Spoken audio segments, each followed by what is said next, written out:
All right, welcome to a whiskey kind of day.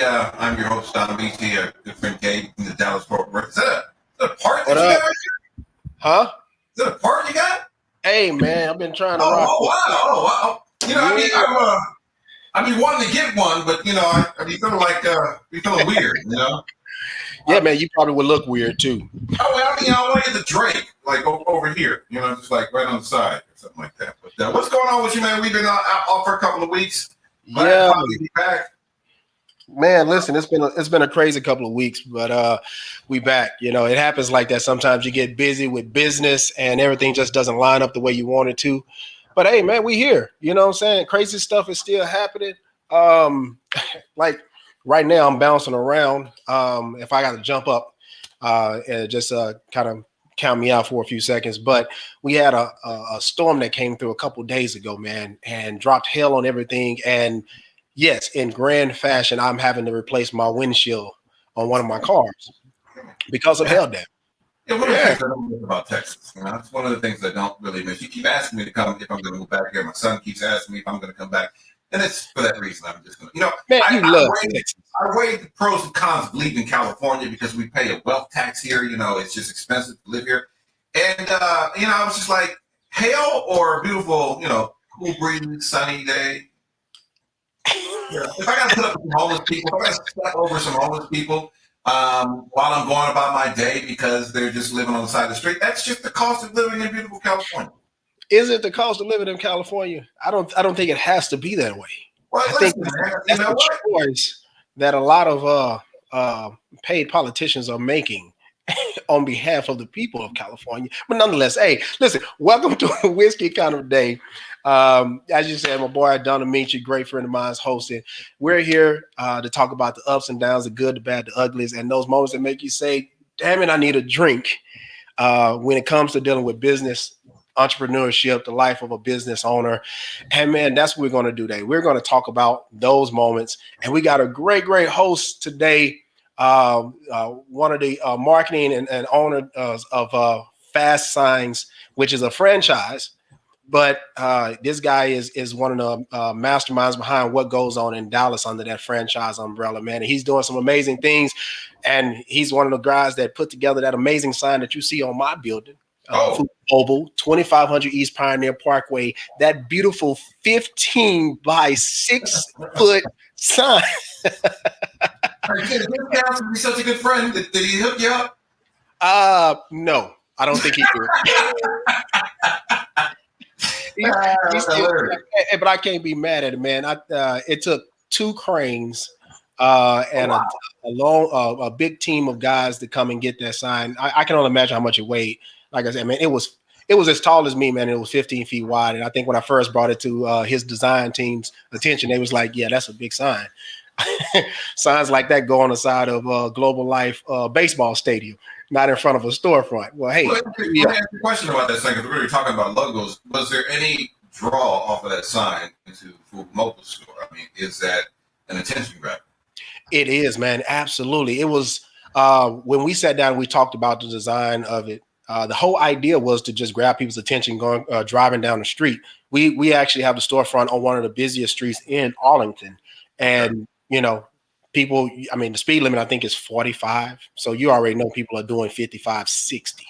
So what is it that's going to grab your attention?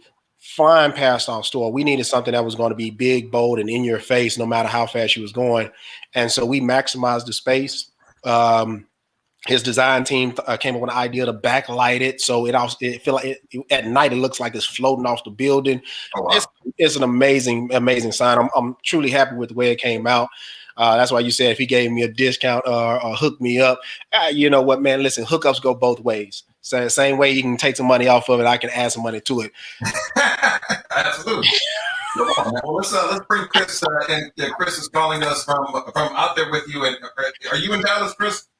I'm in Arlington as well All right. right now. Yeah, yeah. All right, Glad to man. have you, Chris, man. I appreciate you jumping on with us, man. Appreciate the invite.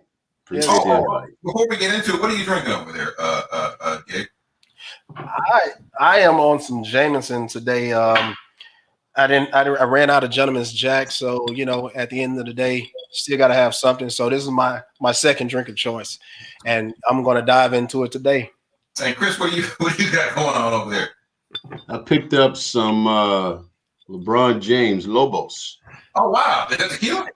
The tequila.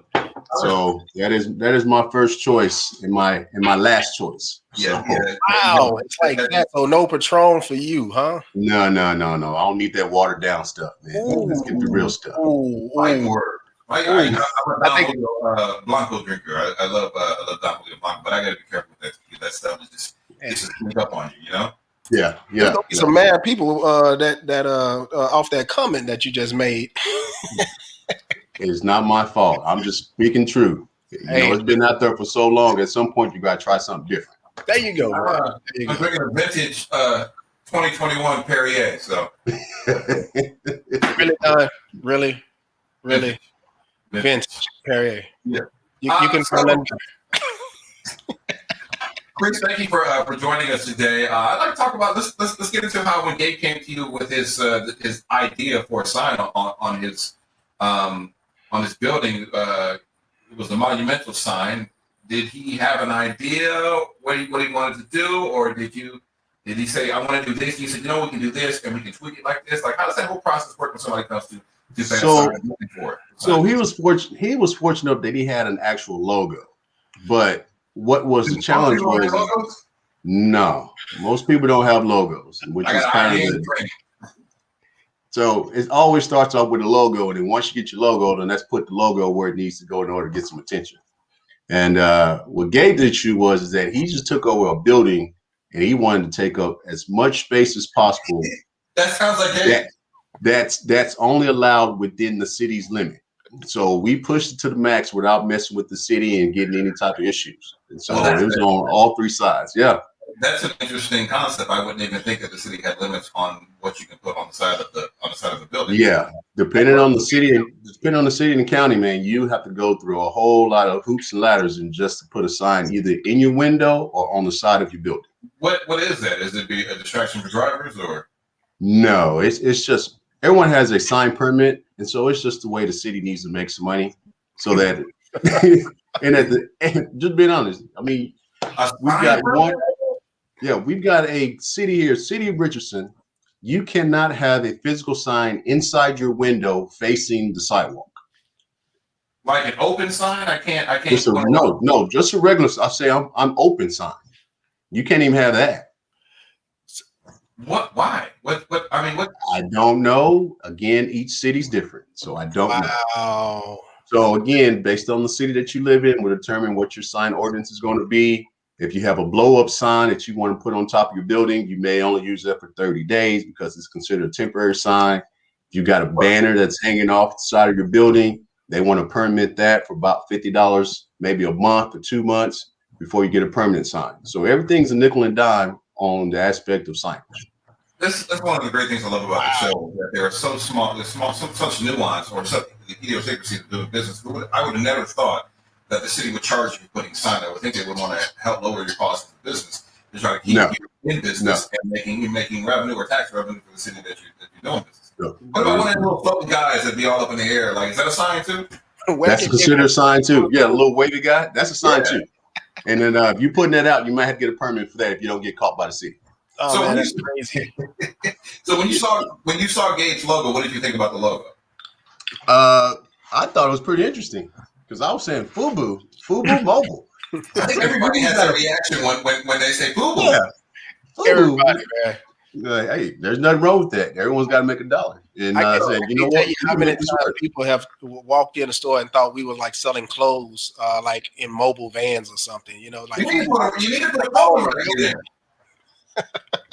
I tell you, you need to put a color back in there. Do something. Get some of that vintage stuff in there where they can get in there and buy it. Hey man, you know what? When you come down to Dallas, man, and you design that corner out, I'll let you put up as many retrofit outfits for FUBU you want. That's on you. All right, so you're not getting a corner. So wait, so you saw the FUBU, you saw the design, you were like, this is kind of impressive. Was this design particularly attractive? I mean, as far as you thought it was a good sign once you got over the shock of FUBU's having a logo store? No, most signs that we see on a day-to-day basis, they're good signs. It just depends on what your budget is on what you want to do to the sign. Meaning, if you want to blow it out to the point where you got a red sign, but you want pink letters behind it, okay, fine, we'll do that. If you want it to glow in the dark, we'll do that too. Or if you just want it just to be invisible to the point where if you walk by it a certain way, your eyes will see it, but then when you turn the corner, you won't be able to see it either. I mean, there's a lot of different things out there, but his logo, theoretically, it was fairly simple. It was just depending on how big he wanted to go, what all the attraction that he needed to come from it, from just a basic, simple lit sign to a sign that is backlit. And again, depending on all the different things you add to it, yes, Gabe, there comes a cost to that as well. Also, too.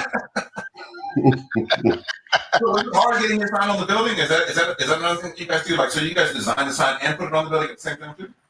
No, the sign. Well, yes. So we had to fabricate the actual sign to the specs that was approved by the city, and so with that, we had to wait. What was it? 2 weeks, 3 weeks, almost a month for us to get approved by the city. It was close to a month. Yeah, it was close to a month. Yeah. Yeah. Wow. So you wait to get approved, and you finally put it up. Yeah.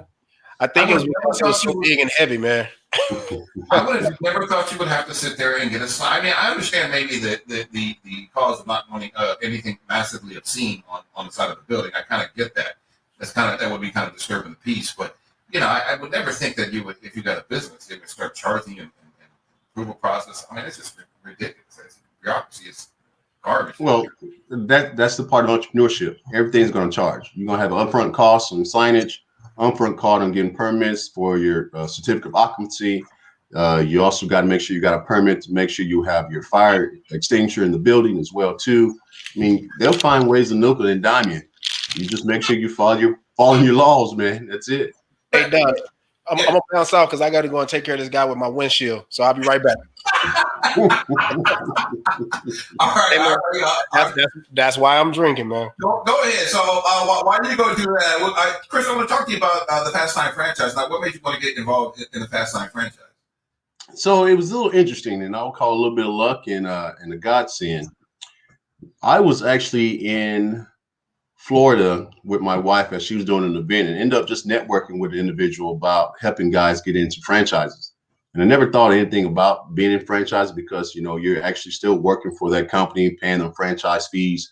But the ideal of just firstly getting out, having a base and also having a book of business, I thought was fairly intriguing from the industry that I'm currently in right now in the sign industry.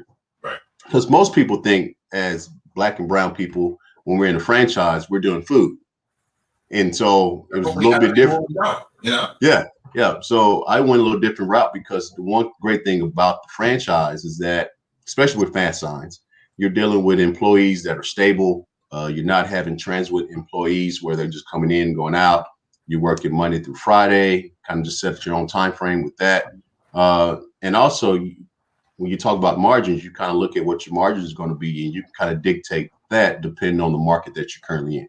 And so it was kind of nice to be in the franchise that one, they support you from their internal team because they help with your marketing campaigns. They also work on your websites.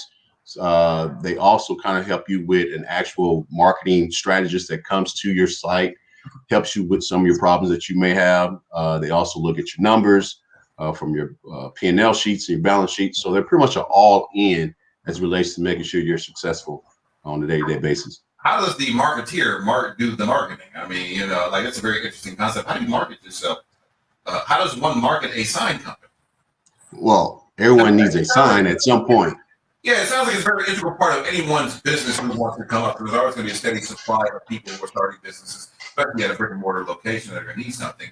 Do they just like you're top of mind when they think of you? Like, what is separating you from the competition out there?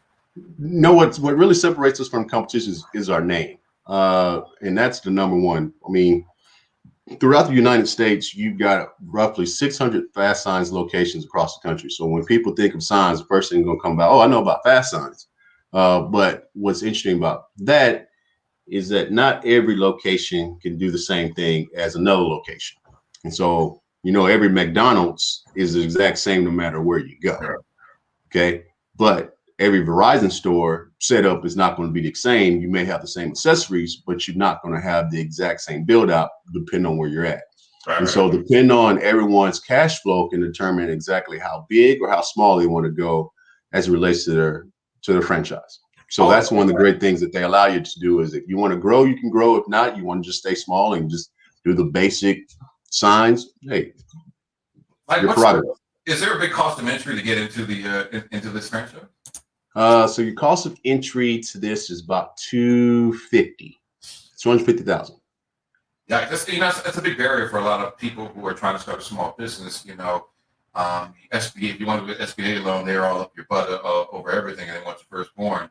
And a lot of these franchises, which would be great money making opportunities, there's a massive amount of equity that you've got to put down, or collateral or assets. So did you have everything, or did you go the SBA route, or we went the SBA route?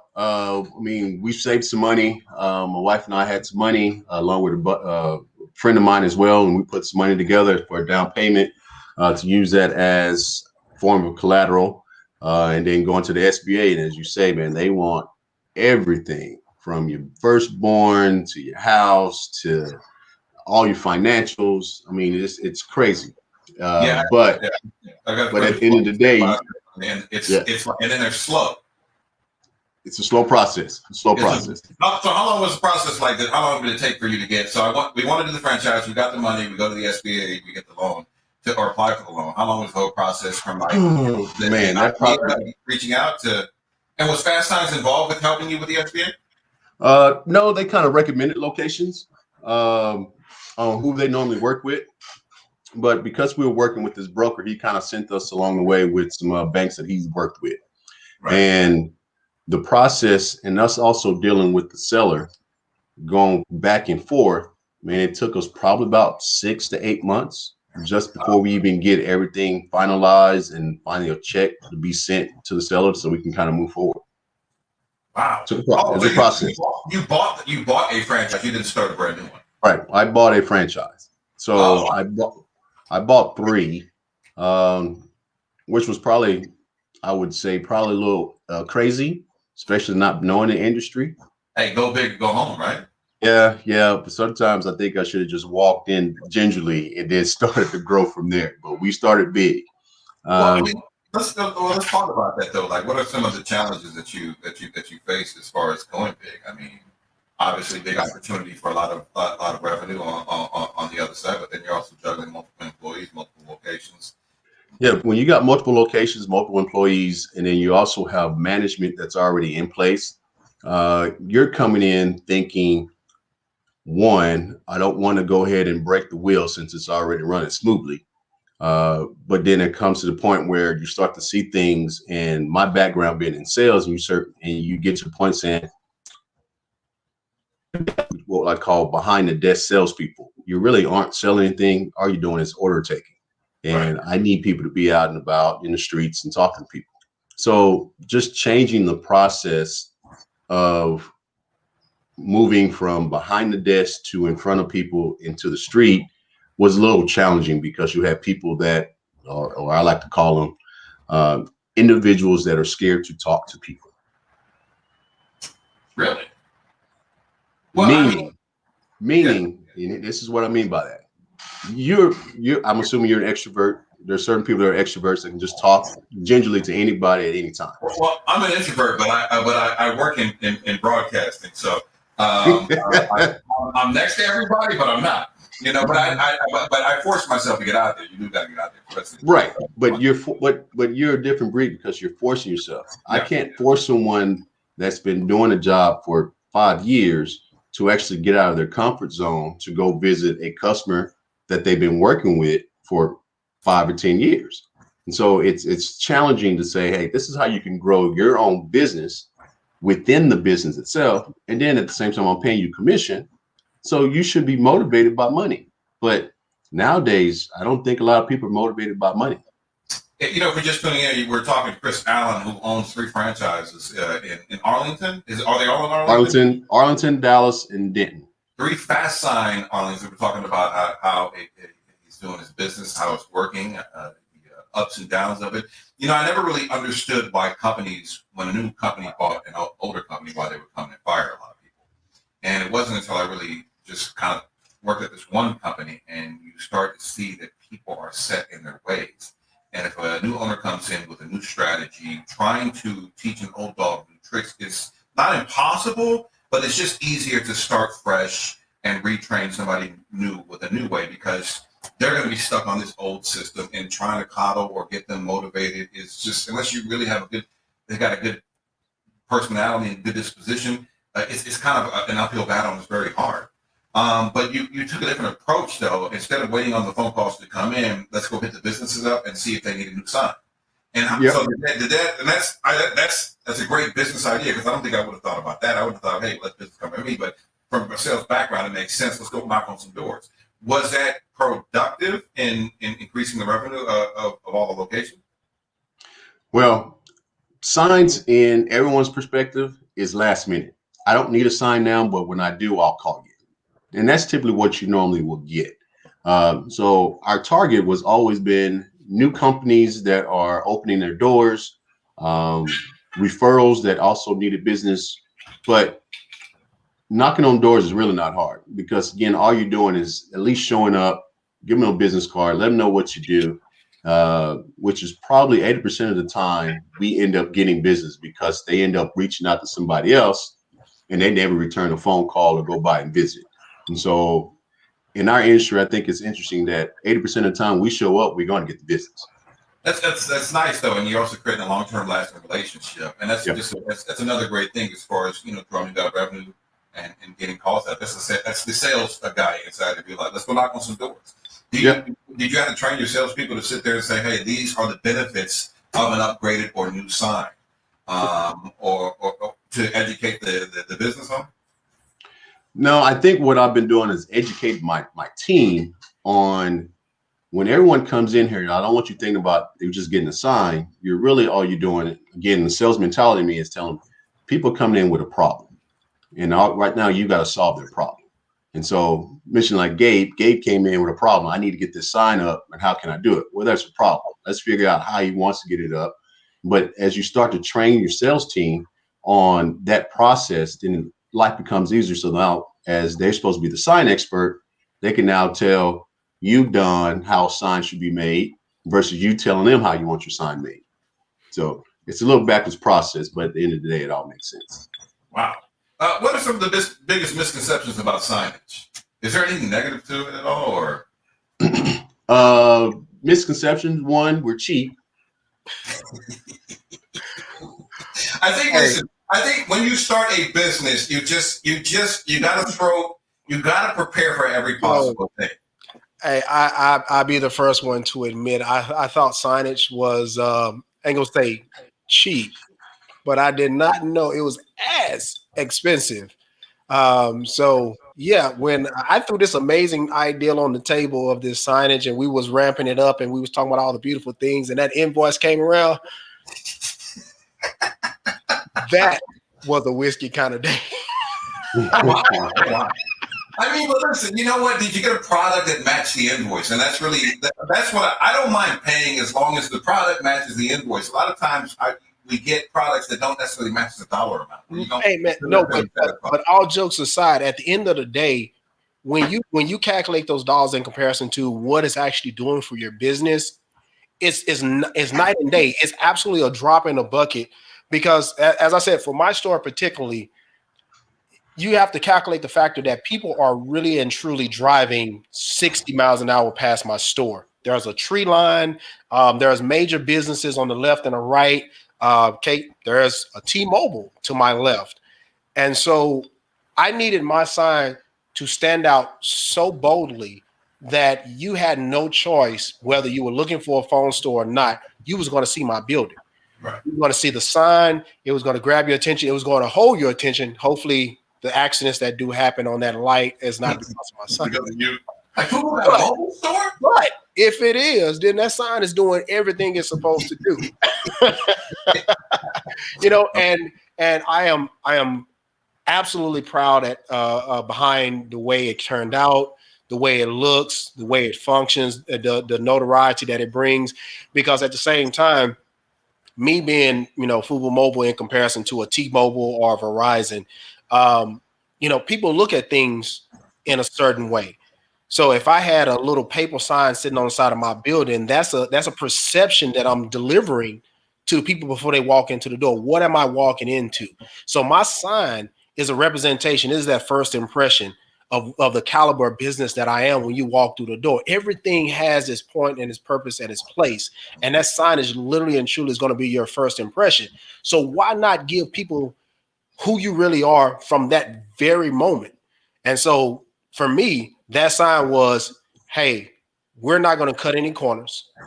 We're not going to lower our standards or lower your standards. When you walk through our door, you're going to get the same quality of service and competitive advantages that you will if you go to a big box brand, because we are able to support that just from the sheer fact that we have signage that stands in your face, is bold, and it does everything we needed to do to grab your attention. That's what you pay for. And so at the end of the day, I'm proud of it. When you mention that, though, I can almost understand the city standpoint of putting type of restrictions or you can understand the city standpoint of penny. Well, the city is always concerned about the look and feel of the city, and so they don't want the city to look run down. They want it to look a certain way. They want the business. I got you. So from that standpoint, I can understand why there are specifications, and they want the signage to look and be a certain way, because you don't want, a sheet with Fubu Mobile on the side of the building. I think that would kind of make the neighborhood look kind of run down. Chris, you said you got about 3 locations. You said you wish you would have walked into it. How did the pandemic hit you when it came to business? Because we've got here in LA, a lot of businesses, and it's a very sad thing to see, are just gone. And I didn't really understand. Businesses are living almost like a lot of Americans, paycheck to paycheck to a certain extent. How did the pandemic hit your 3 locations? And was there a slowdown in business, or did you have to pivot to doing something else? Like, did we start making club flyers or COVID flyers, or something? You talking about COVID signs? We were doing COVID signs almost every day.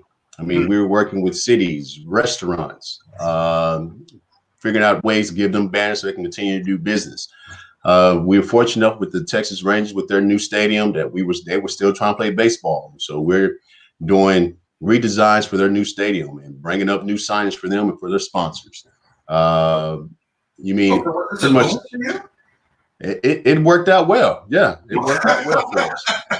That's so sad, because some businesses, they just took it and they got hit hard, and some businesses kind of flourished because of what the economy shifted into. Right. And so there was advantages and disadvantages. The advantage is that we took the opportunity to deal with the whole pandemic, because now, one, I've got to let employees go because the volume of business is not there. So I put a lot of people on furlough, and within about a couple months, as we were slowly starting to pick up, I brought some of those guys back, let some individuals go, and end up rehiring somebody different because I needed to change the scenery for the business that we're in. But you take the good and the bad. I think I was actually pretty good so far. It sounded like it kind of worked out in your favor. Like, you know what? I've been wanting to get rid of Larry. Yeah, it's something about you. I gotta go. And this is a prime, Larry. It's the business. We ain't doing so well. We're only making banners. But I'll give you a reference where on your next episode. That's exactly what I did. Were you forced to close down? Were you forced to close down and not have employees at the shop at all? No. We were considered an essential business, so we were able to keep our doors open. Yeah. That is very awesome. Wow. So you really kind of just it just kind of worked out the way it was supposed to work out. Yeah. Wife wasn't happy about that because I kept leaving the house every day. She's like, don't you bring that stuff back here to the house? I totally get it though. Like, I really didn't pay much attention to the COVID thing when it first came out. It wasn't for until maybe 2 or 3 months in. I was like, I need to start wearing a mask. Because it was, some people were like, you're not wearing a mask? I'm like, no. But then it was like, it really got serious because it really kind of just took off and hit California and LA really bad to where, this city was literally shut down, which is the first time I've ever seen it shut down in a long, long time. Where I could get from, one side of the city to the next in 10 minutes. And that's unheard of. I'm saying. Yeah. That's very unheard of. Well, hey, Yeah. I got a question. I don't know if y'all asked this, but have you ever had like a customer that was so out of space with their idea or their wants and needs that you were just like, you know what, it's nothing I can do for you? You ever had one of those? No. Let me tell you why. I got one customer, and I think it got to the point that everyone just kept passing her off. And I say, you know what, I can go ahead and talk about me. Good. No, she was very difficult to the point where she had this unrealistic idea for a vehicle route. And so as I'm trying to discuss with her, number one, you can't make things too big to the point where it's unreadable. And what I mean by that is that if you're in the car and you're driving by and you've got an 8 that's sitting on the hood, and you got a 3, 2, and then a phone number that's stretched all the way from the hood back to the trunk, doesn't make any sense. And so you really had to go back in, and I had to dive in and just dumb it down to say, what do you want? Why do you want it? And this is how we need to design it. I've never had one person that, to the point that I'm just tired of it. It's just the only time we have people like that is that they want something this big for this price. I think, and so it comes down to saying, is my time worth it to spend this much time to do something for this small amount of dollars? And so we got to the point where now we have a minimum order of $50. I mean, some stores, some franchises have a minimum order of $100. Some other companies said we don't do anything less than $1,000. Wow. So yeah, so we're like, you know what? I want business, but at the same time, I want to make sure it's worth our time, because our time is money. Yeah, that is an important thing when you are figuring out, especially your rates and your costs of how much it's going to cost me to do this, how much materials, and is it really worth it when I could be doing something more productive to bring more money in? Because there's a lot of low hanging fruit when it comes to money out there, where people want to micro businesses, or just they got an idea for something and they want to get it done on the cheap. But at the same time, it's like, it's more important for me to turn your business away and go focus on getting a high dollar client like the Texas Rangers, or maybe or I just tell them, hey, I hate to say it, but Vista Print's pretty good, but when you get that product, it's not going to look great. Wow. You get what you pay for. You get what you pay for. I have to admit that I had a Vista account. Nothing against it. If you need quick product and, it's one of those things that you just need to push content out, it works. But, Chris is right, man. When you need that quality piece, that's that piece that's going to stand the amount of marketing energy that you're going to put out and be able to stand the test of whatever that event holds. It's worth putting in the time and effort to go and get it done right. It absolutely is. So how long have you been doing with Fast Science? This will be year 5 for me. Bought in 2016. So let's talk about the beginning of the business. Was it immediately profitable when you first got in, or was there a struggle? No, it was profitable. It was profitable, and it still is. But as anyone understands, that you got to work with fast sign. You got to work with accounts receivable, and I think that's probably the biggest challenge when you talk about cash flow, and not knowing that this industry was, well, you do a job, you pay me now. No, our large customers were, no, we're on net 30, net 60. I mean, I dealt with one customer, he was net 90. I said, we're no longer doing that anymore, because you telling me to do a 15, 20, or even $40,000 job, I'm not getting paid in 90 days. I'm thinking, no, you're messing up cash flow. Can't do that. But that's one of the biggest things. I do a lot of voiceover work, and I've voiced a lot of radio stations around the world, and I've got 2 types of clients. I've got cash clients that pay every single month, although I have to track a lot of them down. And then I've got these net 30s, even for small amounts, but a lot of companies, and then I got one net 60 that is a service that net 90 that is a service that I work. No, that's actually net 120 that I work through. And it is a thing of, you're trying to survive as a business, you're trying to pay, yourself and your employees and take care of costs, but you have to kind of chase the money down. And it's really kind of crappy to sit there and have to wait 30 days. I got one customer that when I sent an invoice, they paid in like 4 days. And I'm like, and it all consistent. Like, I forgot. Yeah. So we've got businesses. I mean, we've got businesses with the cities, with school districts, and they're already net 30. And so, but you just plan for that. But at the same time, you're just building your pipeline and just kind of just make up for that fall. When it shows up, you're like, man, that's great. Let's just hope this helps out. But so when you got in and you start looking at everything, was it overwhelming when you first got in there? I mean, 3 businesses, looking at how businesses are run. I mean, how long did it take you to kind of get into the rhythm of the signage businesses? It roughly took me about 8 months to really truly understand how this thing worked. One, I had to figure out my employees because they're all interesting and crazy. The second thing was trying to understand this cash flow situation and why we got everybody on net 30 when they only spent $25, and why we spend all our time on a $25 job, and then trying to navigate between our suppliers on materials, on who's giving the better rate, who's not, what discounts do I get, am I on net 30, net 60, do I need to pay cash up front? I mean, a lot of that stuff just took a lot of time just to try to really figure out how this thing worked. And again, with the support of the franchise, I think it kind of made life a little bit easier. Plus, my business partner, we kind of talked a lot about, one, the challenges that we're going to face, and then 2, how we can get out of it coming down the road. So we wanted to make sure we got to year 3 so we kind of survive and keep this thing moving. So yeah. When you during the pandemic, did you face any supply chain disruptions? Because I noticed that was another thing that was very surprising past year. The people were staying home from work, either in the factories, and there were massive disruptions. And it was weird. You would see toilet paper would be gone in certain places. You would run out of Lysol. Chicken was an issue for a minute. Did you face any of that as far as getting your materials out to you? The only material shortage that I had was acrylic.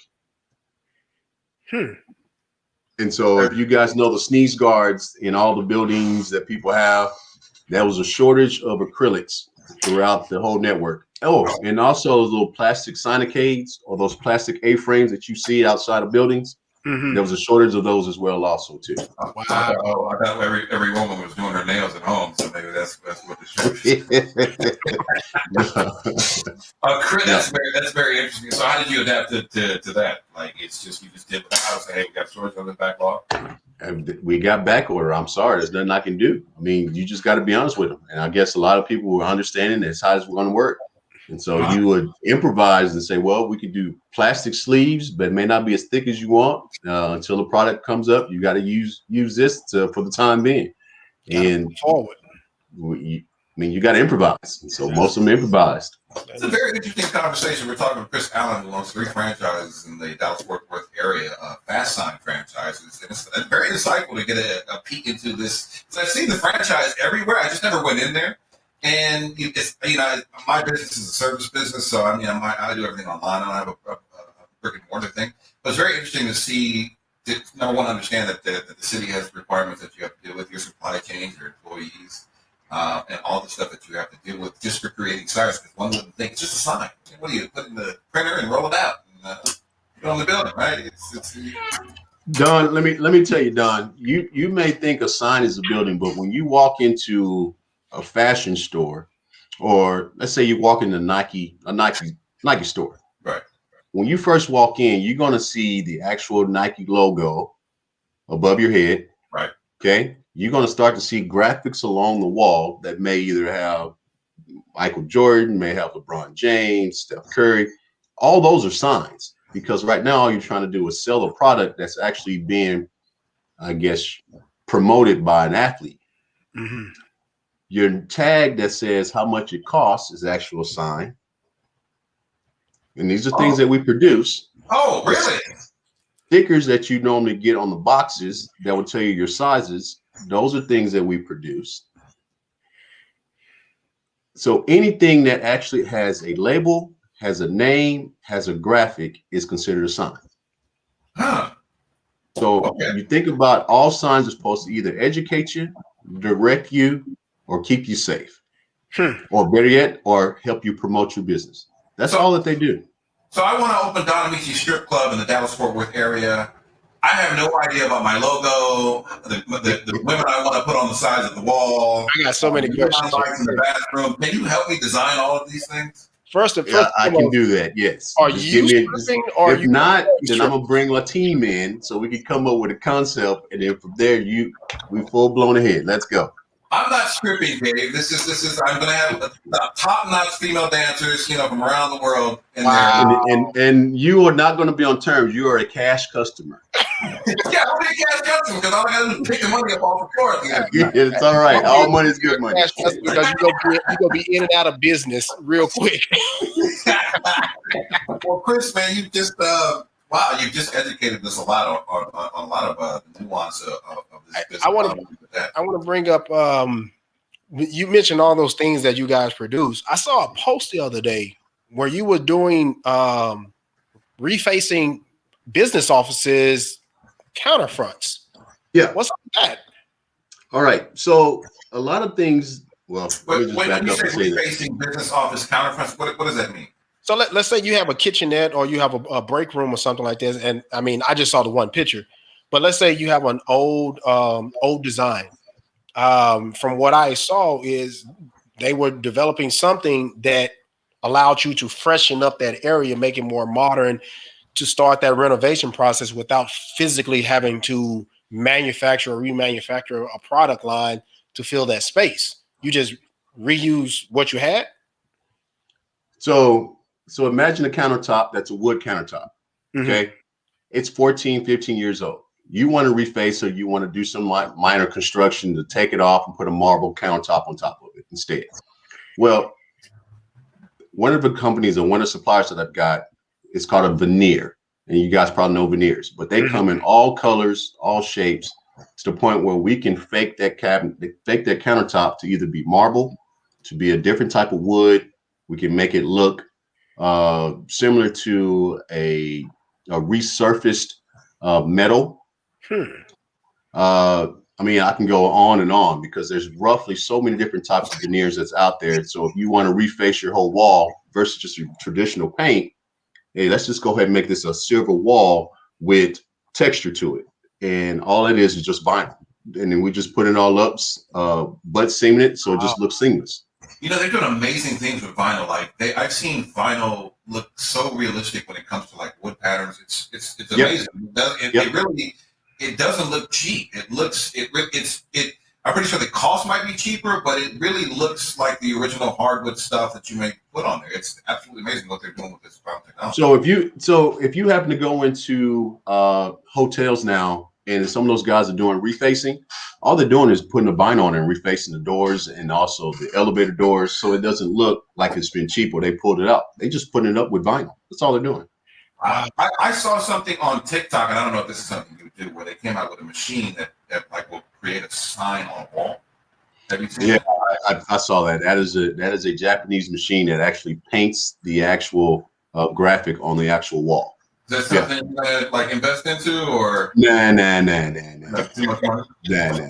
Wow. There is a product that I'm highly interested in right now. I think I might end up picking this thing up probably the end of the year. It is a embossed 3D printer that allows you to print wallpaper in a 3D fashion. 3D, like it's like if you can, like one of those pictures you used to be able to stare at. No, not one of those. But just imagine if you probably seen embossed type graphics. Yeah. So imagine that being on your wall to the point where now you're looking at it thinking, where like it's dimensional. I got you. Just at one print. Yeah. Really? Yeah. Oh wow! I ain't mad. I think I'm gonna have to reach out to you on that refacing. I got an area in the store that I want to build up like a coffee kitchenette for the customers, and so now I don't have to go and buy anything new. I can just go buy something run down, and then I'm gonna give it to you and say, "Hey, reface this." Yeah. Okay. And then I'm gonna use it. There we go. That's it. Thousands of dollars. You can save thousands of dollars. I'm trying to get general contractors to understand that they can save a lot of money just by refacing it with just vinyl. Wow. Just with vinyl. Just come to you. Yeah. It's happening. It's happening. I'm going to find the most rundown, toe-up piece of countertop, and bring it on an old rusted truck and bring it to you. I mean, listen, if you ride to LA, you can probably find one on the side of the street. You know, it's free furniture all over the place in Koreatown. I want to ask one last question before we let you go out of here. Do you have an exit strategy for this business? I think here in the next 4 years, knowing I've only been in it for about 5, I'm thinking I want to probably get it to the point where I can just sell it so I can pay off that SBA loan. and then use the knowledge that I already have to kind of just branch out to do interior design work as it relates to that printer that I was talking about, and just focus on just wall covering for the rest of my time. Could you not keep it on autopilot and just step away from the business? It's kind of hard to put it on autopilot. You just got to find somebody that's willing to step in that place and do a good job without you have to looking over their shoulders. I think that's the hardest part right now. So it's just better just to kind of like, hey, let me get to the corner. Yeah, let me just get on out, enjoy the time. I had a good run, and then next thing you know, what's the next thing? A lot of valuable information. Very nice, man. Very nice. Chris, we want to thank you for hanging out with the show. Thank you for not bringing COVID home to your wife. I'm sure she's very thankful. It's a great thing. You survived the pandemic and came out a better man on the other side. Look at came out a better man on the other side. Yeah. If people are in the Dallas-Fort Worth area and they want to reach out to you, get a sign, check out the shop, see what you offer and everything, where can they reach you at? Let's see. I got an Instagram at myfastsignsdfw. And then if not, then it's going to be fastsigns.com/5 or /1. So that'll kind of get you to me. But most of the time I tell everybody to just go to my Instagram. That got all my information on there as it relates to my email, phone number, and all the things that we do as well also too. Well, thank you so much for sharing this wealth of knowledge with us today, and just kind of really just giving us a peek behind the curtain of what it's like to run a franchise from entry and your exit strategy, which is a lot of things a lot of people don't think about. At some point, you're going to have to retire and step away from business, and it's good that you start to think about at least what am I going to be doing? What's the next chapter of my life? Yeah, what's the next chapter? Yeah, we wish you much success, man. Thank you for helping Gabe. Appreciate it. He's out there grinding his behind off with that store out in Dallas-Fort Worth. And if you got anything else you ever want to talk about, we're always here for you, man. I appreciate it. Yeah. All right, thanks. I got 15 stores that I'm opening up by the end of the year, and I need all new signs for everything by June. Is there a volume this next year or No. this year? Give me all your graphics right now. I'm going to outsource all of it so they can all get it done, and then they bring it back to me. Then I go ahead and take care of it. Right. You just pinch your little piece off of it, facilitator. Hilarious. All right, Chris. Thank you so much for Appreciate it, Chris. Appreciate your cats, man. Appreciate it. All right, you have a good one. Bye bye. Wow, what a great conversation with Chris, man. He's dope. Great brother that's doing a lot of amazing things in Dallas. It seems like Dallas is kind of the place where a lot of people need to be. Hey, man. For opening business. You're telling me that they're building up the Dallas-Fort Worth area, and that you're experiencing a boom out there, and he's definitely doing well with 3 stores. If you pay attention to some of the current news articles and news reportings, Dallas right now is the #1 commercial real estate city in the United States. Just earlier this year, they released an article saying that Manhattan had been knocked off the 10-year pedestal by Dallas. Manhattan, New York, being the commercial real estate leader for over 10 years. And here it is, Dallas comes out of nowhere after this pandemic is hit, and it is steady ramping up, man. It's a lot of open land in the surrounding areas as well as the inner city. There's a lot of new development. A good friend of mine said one time, he said, if you really want to know how financially stable or how financially well a city is doing, look around and see how many skyscraper cranes you see. And man, there's a lot of buildings being put up, a lot of skyscrapers being put up, and there's a lot of cranes lifting these buildings into existence. So Dallas is right now a great place to be in. And obviously the surrounding cities. So you got your Arlingtons and your Fort Worth, your Planos and your McKinneys, stretching out as far as the residential stuff. But as far as the business and the commercial real estate stuff, man, the heart of Dallas right now is really booming. So Yeah. if you got to do it, man, this is the place to do it. A lot of people are leaving New York because New York's COVID restrictions were very repressive to where they couldn't do business. And on top of that, the amount of rent a lot of these stores were paying for even tiny small businesses in Manhattan was just through the roof. And it's just no way you could survive with no customer base that's on lockdown for a number of months. And on top of that, the taxes in Manhattan, a lot of people are just fed up with it. And if you have a business there and you're barely making it, you can just cash out and move to some place like Dallas, Fort Worth, or Austin, or even Houston. Yeah. Start a bigger business, buy a nicer place, and maybe do something different. It's a shift change in the economies here in the United States. So it's very interesting. It really is, man. So, it really is. I mean, like even just the opportunities that come across my desk. We talk about it all the time. I have a business management firm, and we get a lot of different opportunities that we see when it comes to businesses and business development stuff. And sometimes, man, you just got to jump on this stuff because somebody's going to run these businesses. Somebody's going to come up with this idea. And if it's not you, it's going to be somebody else. So, you got to jump on some of these opportunities when they come in front of you. I'm thinking about doing the fast science thing. I mean, he makes it sound like I didn't, everything's a There's a lot of stuff that me and my business partner and my team, we just jumped on a massage studio that has an absolutely great concept, and we're putting some energy behind it, and it's going to do some great things. Artistry in Motion Massage Studio, Las Colinas it's the first location, and we're trying to revolutionize what a massage studio looks like, how it feels, and it doesn't have to be this swanky, upscale. Only the elite can be in there. This can be an affordable, atmosphere that's beneficial to everybody. Because Don, you get massages. You know how beneficial it can be. A lot of people don't even understand the education behind what a massage really is there for. All they think is just a pampering situation. Man, it's so much more than pampering. No, you know what?